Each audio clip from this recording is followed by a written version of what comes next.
Hi, welcome back to the issue review from Haiti Liberté. I'm Joseph Mullen, and this is the issue review for Wednesday, October 15th, 2025. We are breaking down the headlines and main articles for volume 19, issue number 16, from the week of the 15th to the 21st of October, 2025. So let's begin as we do every Wednesday by taking a look at the breaking news and major headlines from this week. Our cover page article comes to us from Wanamint, and it is a report on the protest that is going on, the general analysis of the situation at the Codevi plant, and the headline is Codevi, les mécanismes d'une dépendance. We have the subtitle kind of tells us a little bit more about what's going on. The subtitle is Manifestation des travailleurs haïtiens au parc industriel Codevi à Wanamint contre le gouvernement haïtien qui veut prélever 10% impôt sur leur maigre salaire. So a protest against the 10% import tax, which is being levied against the workers in the free trade industrial zone in Wanamint, the Codevi plant there. We will talk a little bit more about exactly the nature of that protest and the demands of the workers there as we get into that article on page 4. Our second cover article is Le Gauche, sauf pour Haïti. And that is a French headline for maybe an expression that will be familiar as well to English listeners of the left except for Haiti or the left except for Palestine, for example. But in this case, it's the left except for Haiti. And the subtitle for this article, with a picture of Gustavo Petro at the front. Le président colombien Gustavo Petro a déclaré que son pays participerait à la force de répression impérialiste votée à l'ONU. Comme Lula, il rejoint les rangs de ceux qu'il faudrait peut-être appeler la gauche, sauf pour Haïti. Our sideline, we have our articles, the headlines of which we will discuss, but you can see, as always, we have couple of pictures, Ibrahim Traore there, a protest at Starbucks. So let's dive right into the paper and take a look at these articles in more depth. We have our editorial by director Bertini Dupont, and this week's editorial is Haiti attend-elle son mouvement de la génération Z?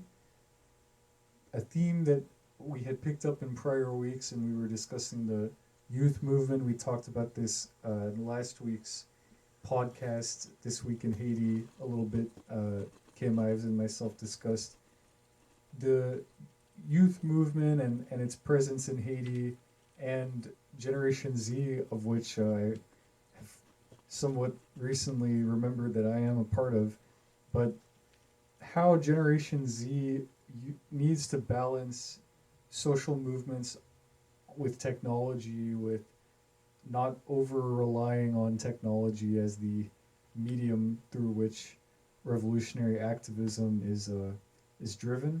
So this article continues to break down, and I think I'll just read the first sentence or so listeners get a little bit of an idea of what this editorial is discussing.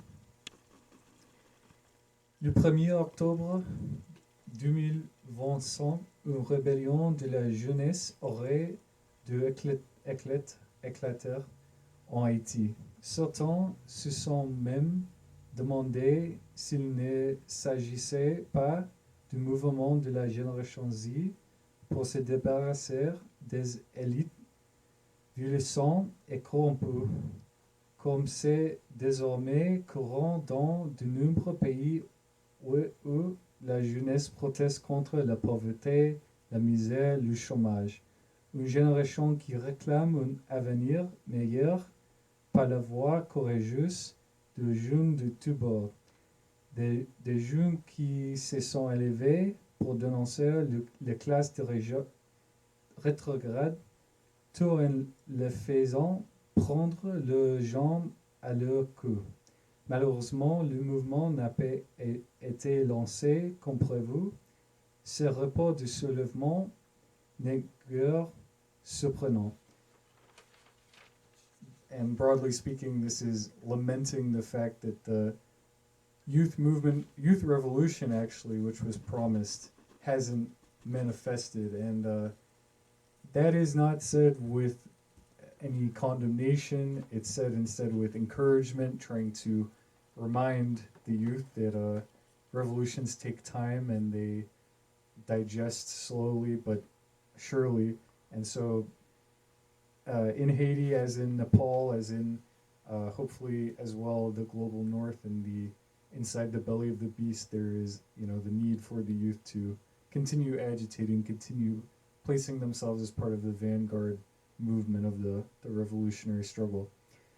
So as we go from this discussion of the future, we take a look closer to Haiti itself with our section À travers Haïti.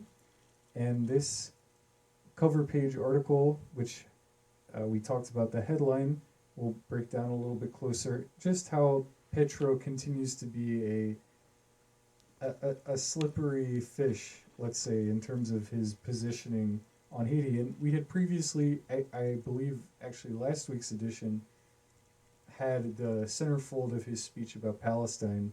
So this will be a theme throughout this week's edition, how it is that some discourse about Palestine can be so revolutionary, but on the other hand, on Haiti, it's very much lacking. So the left, except for Haiti, and we have a picture, the picture up top here of Leslie Voltaire, who was one of the rotating presidents of the Presidential Transitional Council. He's not the current president, but this was when he met with Gustavo Petro in December of last year. And they had a meeting, and there was a variety of topics discussed, one of which was the Colombian paramilitary death squad, which was sent in to kill Jovenel Moise in 2021. That was a topic of discussion, of course, with the Colombian president, but he has very much sought to push back against the United States and wear keffiyeh and on that front on Palestine, but on the other hand, it has happily shaking hands with the illegitimate government that is illegally been installed by the United States. So this is very much a theme over time with the so-called pink tide governments of Latin America and their position on Haiti. And just as a bit of a throwback to compare how much things change but also stay the same, we have Lula of Brazil, the current president, and was also the president at the time in 2010, where he's meeting with the MINUSTA forces that were occupying Haiti and on the ground. And Brazil participating in that mission partially out of the, we would say at Haiti Liberté, misguided belief that a concession would be made by the imperialist powers to grant Brazil a permanent seat on the United Nations Security Council with a veto. That, of course, has never manifested. So we're left wondering how much will Brazil and other semi-peripheral sub-imperialist countries, how much will they, will they be compradors? Will they continue to do the bidding of the imperialist powers, or will they side with nations like Haiti that are on the vanguard of the movement of oppressed nations?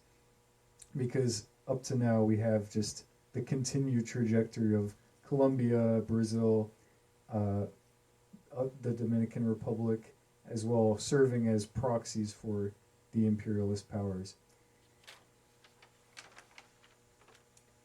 Continuing in À travers Haïti, talking a little bit more about the Côte d'Ivoire industrial plant that has been established, and this is really an under-examined aspect of the extent to which these free trade zones are being set up in Haiti, they're exploiting cheap labor.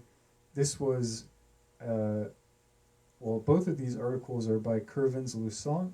This article was last week's English in This Week in Haiti, and it was talking about violence. But this also this week's English article, and this is the French. So Code de vie, les mécanismes d'indépendance. So dependence, and talking a little bit about dependency theory, which was a economic theory mainly by Marxist theoreticians, talking about the continued dependent situation that nations in the so-called periphery were put in by the imperialists. And one of the dependent aspects of that is that, well, the hand that feeds you controls you. We've talked a lot on This Week in Haiti and throughout in the newspaper about the plan, the Global Fragility Act that has been created by the United States. And here's one manifestation of it, that we have the proletariat in Haiti, really the most proletarianized migratory workers with nothing but their labor power to sell to try and obtain food or some sustenance. The United States is using its cheap exports of rice as a stock commodity, for example, to have this manipulative power over the proletariat in Haiti. And there is an ongoing investigation that is being made as part of the reporting around this article, reporting around these free trade zones, reporting especially about the Dominican bourgeoisie, which is very much a part of the efforts to expand, bring in funding sources, bring in U.S. capitalists to back these so-called development projects, which are actually just simply exploiting cheap labor and being used to manufacture goods cheaply that can then be sold in the global north. Here is one bad actor who should be highlighted for his contribution to this malfeasance and corruption and just the indemnity, the shame that is being brought upon Haitian workers by the Dominican bourgeoisie, and his name is Fernando Capayan. He's the founder and president of the industrial park where this manufacturing is going on. Thankfully, there is hope, and it should be pointed out that this manifestation of the workers, which will always be stronger in the mass and in the majority at Codevi, have been pushing back against this exploitative rule by capitalists such as Fernando Capayan, against the illegitimate government in Haiti, the proxy government of Louis Abinader in the Dominican Republic, and just generally hoping that as we have discussed our political line here at Haiti Liberté, always encouraged to see these movements of the workers uniting with the self-defense organizations that are being established, the lumpen proletariat, the proletariat joining together and pushing back against these injustices being committed against them. In our perspective section, as I mentioned, we have last week's English article translated into French. So last week was Who Profits from Violence in Haiti? À qui profite la violence en Haïti? By Kervins Lusant. And I won't necessarily go so much into it again because from last week, but again, this article touched on the use of force and repression. When I say those words, it reminds me that the force for the repression of gangs, the suppression of gangs, this is the major bringer of violence into Haiti. But this article will touch on, well, who's benefiting from violence and who can manipulate violence for political ends. Is it simply that what we hear in the bourgeois media all the time, that there's chaos and anarchy in the streets of Haiti and we don't know who's causing it, but it must be this ambiguous mass of people is destroying the country, and all these kind of euphemisms that are used to justify intervention? Or is it that the history of intervention brought upon Haiti and continuing with this gang suppression force is what's actually leading to spiraling violence, and that the the working class only has one way to respond in kind, in a very Fanonian way. So that's a little bit of a relitigation of the main points of that article. And that allows us to turn to our chronique créole, talking about this week's main Creole article.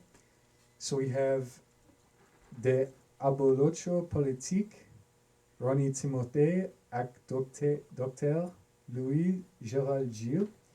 Abolocho meaning perhaps a vagabond, or these members of the Famille Lavalas party who, and as we've talked about in the past, Lavalas has made a very long turn away from even what was the core of their radical position under Aristide at one point, and being a mass-based social movement, to now being very much part of the stolid bourgeoisie that is impotent and simply goes along with U.S. schemes and is very privileged, enjoys the benefits which it can accrue from that devil's pact, and deal with the great devil in the United States.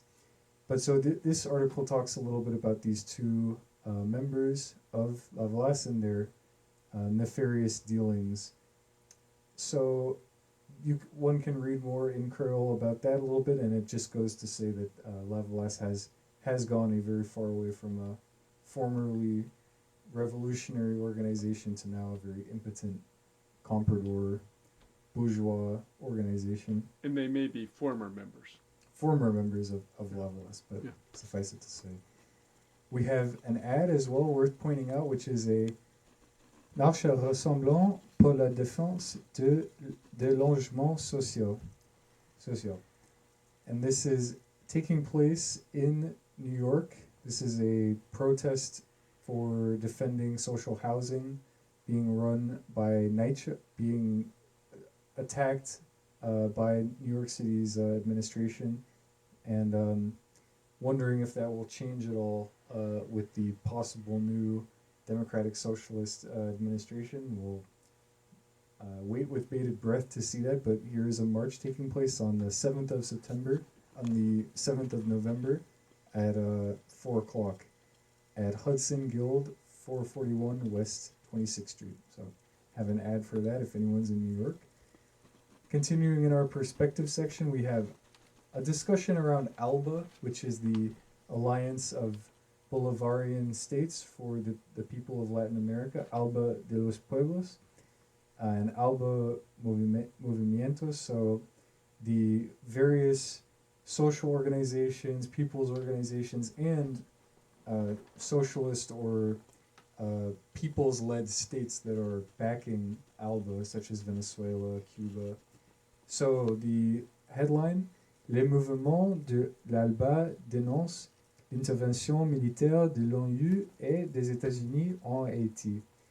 It is very important to see the nations of ALBA, particularly Venezuela and Cuba, their continued solidarity with Haiti and all of the anti-imperialist movements that are trying to fight against the continued aggression and intervention in Haiti. And so this is just keeping in line with the solidarity that Venezuela, Hugo Chavez, Cuba, Castro, Nicaragua as well have had. Their other nations such as Antigua and Barbuda, Dominica, that are part of ALBA, that are trying to show that there is an alternative to CARICOM, there is an alternative to the standing partners, nations that are very much going along and doing the bidding of the imperialist power. So talking a little bit more about ALBA, selon le mouvement ALBA, il s'agit de la continuation d'un projet impérialiste qui, depuis des siècles,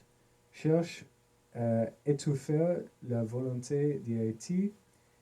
Le mouvement ALBA dénonce le fait que, comme par le passé, sous prétexte de sécurité, la domination se consolide sur une nation qui n'a jamais cédé. So a little bit more about ALBA, also an alternative to what we had discussed of Brazil and Colombia's participation in imperialist schemes. continuing in our section from Catherine Charlemagne, this is the continuing series on Haiti d'une transition à l'autre. This is the 28th part, 28e partie. And this is a subsection in that ongoing series of which it was the 28th part. This is the 16th part of the sub-series, which is d'un processus électoral à l'autre, la saga continue. Continuing to break down the electoral saga and drama and all the scheming which is going on behind the scenes. So we have the provisional electoral council trying to aim for an election in February of next year, which it is very unlikely that will actually occur. So these articles, again, just very good expose of all the inner dealings of the bourgeoisie and their machinations. We have our English section and our headline for the week. The Mechanics of Dependence, a Dominican Capitalist, a Cheap Labor Imperative, and the Economy of Chaos by Kervens Louisant. I'm going to read a couple of the subtitles for the pictures because I think in English as well it'll help give a picture for those listening. So we have Fernando Capellon, as said before, the founder, president, and CEO, the Codevi Industrial Park, the Dominican capitalist. This picture up here showing Haitian sweatshop workers in an assembly factory in the Codevi, quote-unquote, tax-free trade zone, tax-free for the bourgeoisie. This is a picture of Codevi, the entirety of the plane. You can see just how massive it is, people having to work in the heat, probably under brutal conditions, not being able to take bathroom breaks, for example. And the Codevi plant, the 5-acre Codevi Industrial Park and Free Trade Zone, sits across the Massacre River from Dajabon in the Haitian town of Wanami. And finally, the protest which took place on October 6th in the Codevi Sweatshop Park, which was against a tax being imposed upon the already very meager wages which are earned by the workers. So solidarity to them in their ongoing strike and the ongoing protest movement, which is excellent to see, and just hoping that this continues to bring attention to how production is continually shifting and being shifted to be taking advantage of cheap labor in the global south and now in Haiti. Our centerfold article, Ibrahim Traoré et la résurrection du panafricanisme. So here we have a couple of pictures around the theme of Pan-Africanism, always very integral to the Haitian struggle. Ibrahim Traoré, the leader in Burkina Faso, pictures of Patrice Lumumba and Thomas Sankara from the Congo and Burkina as well, Kwame Nkrumah, and here are the leaders of the AES, Alliance of Sahelian States, that is leading the way in the Sahel and these ongoing protests. So kind of discussing a little bit more, and it's worth saying, very important, that many people in the global African diaspora are very much are recognizing the iconic nature of Ibrahim Traoré and how he fits in with the leadership shown by Patrice Lumumba, Thomas Sankara, how these movements to seize power in West Africa have had a global impact far from the Sahel. In our perspective section, denouncing the fascism of a variety of the world's leaders, so from Hitlerisme, Trumpisme, Netanyahisme, Le Penisme, Macronisme. So the various ideologies, or really lack of ideas, but mostly consolidated around fascism, neoliberalism, this spectrum of bourgeois ideas. And we have Benjamin Netanyahu and Donald Trump, continuing to collaborate on imperialist schemes. And so this breaks down a little bit the here on one of the subtitles, Protestantisme, Zombie, and Nazisme, and you can have a little bit of an exploration of how these various ideologies intersect with one another and contribute to this kind of decaying capitalist perspective.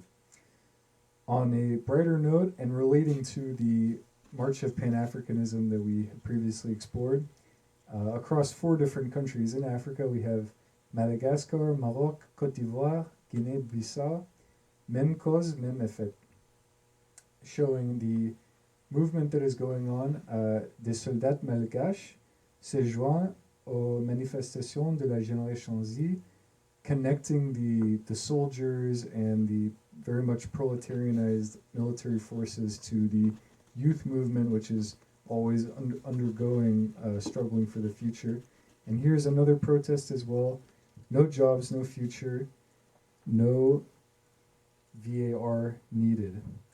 So this is a protest taking place in Morocco with the Kafia and in solidarity with Palestine, and leading their own demands against the monarchy there in Morocco. So how all these struggles are connected across Africa and the Caribbean and the global south as well. In our perspective section, Déclaration commune des factions de la résistance palestinienne. Here it's very well summarized: Gaza vivra, Palestine vaincra. The so-called peace treaty that has been signed or sort of imposed upon Palestine without their consent or input. And it's talking about, well, when these things do get imposed, what is the response of Hamas signing a statement together, having their own perspective shown through the Resistance News Network, never wanting to give up their arms, and certainly not voluntarily, but continuing the fight even despite what the bourgeois media will say is, you know, they've resolved the conflict together on their own accord, but that the struggle always continues until Palestine is free.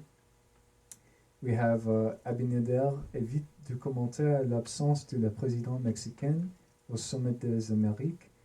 Why Claudia Sheinbaum did not attend the Summit of the Americas, and maybe continuing the perspective of AMLO and the Morena party, which is in power now in Mexico, and that Abinader and the DR refused to comment because very much he is aligned with the US and imperialism. Un journaliste d'Atlanta exposé vers Le Salvador. The continued deportations that the Trump administration is taking and targeting journalists who are trying to push back against the Trump administration, and now deporting them to El Salvador, which has been a hub for deportations. La colonisation commence par le mot. Colonialism begins with words. It's an excellent article which touches on how much language has a rhetorical power against and participating in colonialism. So we have a continuation of some of the past articles. This one, the continued pages, so this one on Macron and Le Pen. À travers le monde continued, we have 2,000 freed Palestinians, the heroes of the resistance movement, new pickets and strikes from Starbucks, and the ceasefire document, which has no signatures from Israel or Palestine. So continued articles from around the world. We have the alter ego of Netanyahu receiving the Nobel Prize. That's Corina Machado from Venezuela, the US-backed opposition. And in Peru, Le Congrès destitué Dina Boluarte, who came to power after the illegal coup against Pedro Castillo a few years ago. So those are our articles from around the world, continuing to show Haiti's connection to the struggle around the world. And thank you for joining us for another issue review, and we will see you next week. Take care.